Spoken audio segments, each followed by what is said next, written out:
Thank you very much. Thank you to all people for coming.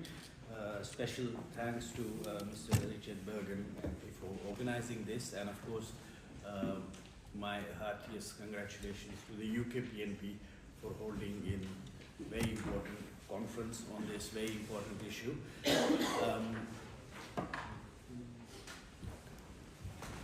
When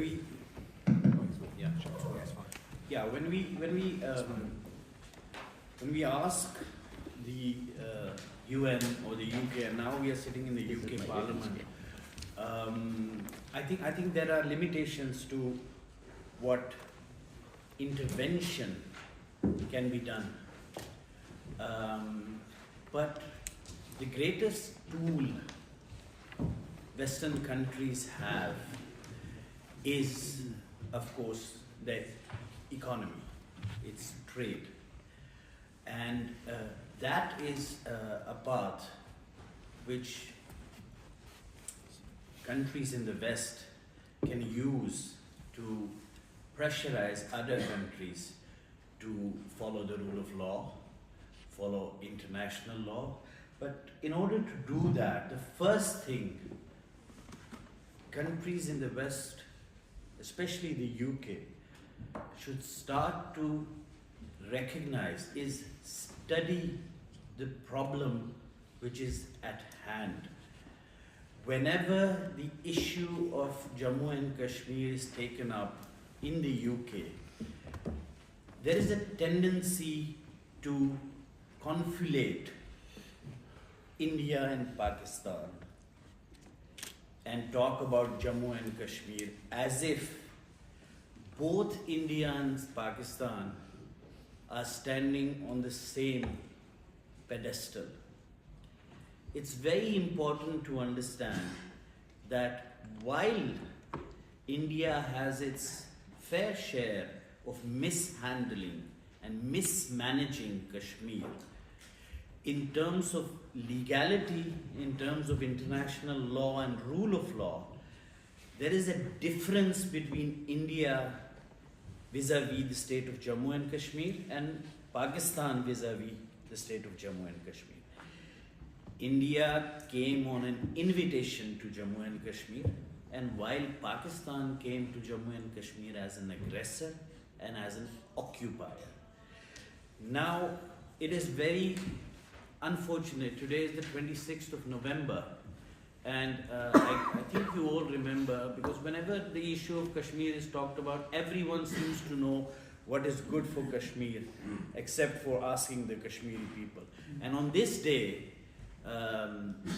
16 years ago, in our name, in the name of Kashmiris, as you might remember, there was a horrific attack in Mumbai where more than 160 people died, and the attack was carried out by terrorists in the name of Kashmiris, in the name of Jammu and Kashmir. And I'm here to say that these attacks were not done by us. These attacks were not done by Kashmiris. These attacks were done by sponsored terrorists living in Pakistan, in Lahore, in Islamabad, in the name of Kashmir. And I think UKPNP and all Kashmiris sitting here subscribe to this fact that our struggle for the reunification of Jammu and Kashmir has been and will always be peaceful and non-violent, which the Kashmiris have again shown recently in the elections which were held in Jammu and Kashmir administrated by India. They chose their representatives.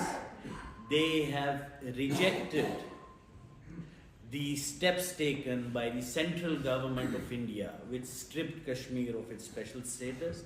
The Kashmiris did not pick up the gun, nor did they do it in the 90s, nor this time, to show their resentment or their political differences. They did it by vote, by ballot, and not by bullet.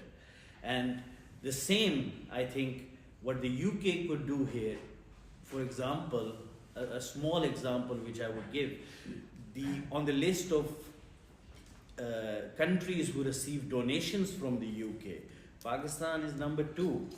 It is in, and I'm not saying you should not give donations to Pakistan. I think Pakistan's economy is in a mess, but at least there should be transparency and follow-up from the UK to see where that money is going. You should look, you should investigate whether your money is really being used for the purposes that is being given, or whether it's used to indoctrinate, radicalize, and strip people of their human rights. At least transparency in that regard from the UK government is very, very necessary. So I hope that this gathering will inform and give you an informed opinion about how the historical issues, stands of Kashmir, like Mr. Shaukat Ali Kashmiri said, the UN resolutions are, when you read the UN resolutions, you should take a very holistic approach. The UN resolutions are in 3 parts. There are truce agreements to it, and the UN resolution has subsequential steps to it. And the first step of this truce agreement is that Pakistan should withdraw all its forces from the territory of Jammu and Kashmir. So all those Pakistanis and all other people who cry loud and hue about a referendum in Jammu and Kashmir should actually be talking to the government of Pakistan, because that referendum can only be implemented once those forces have been withdrawn. So I hope this gathering and many more which come give you a more holistic understanding of the issue, and my request would be to look into your biggest tool is your economy. You're one of the biggest economies in the world.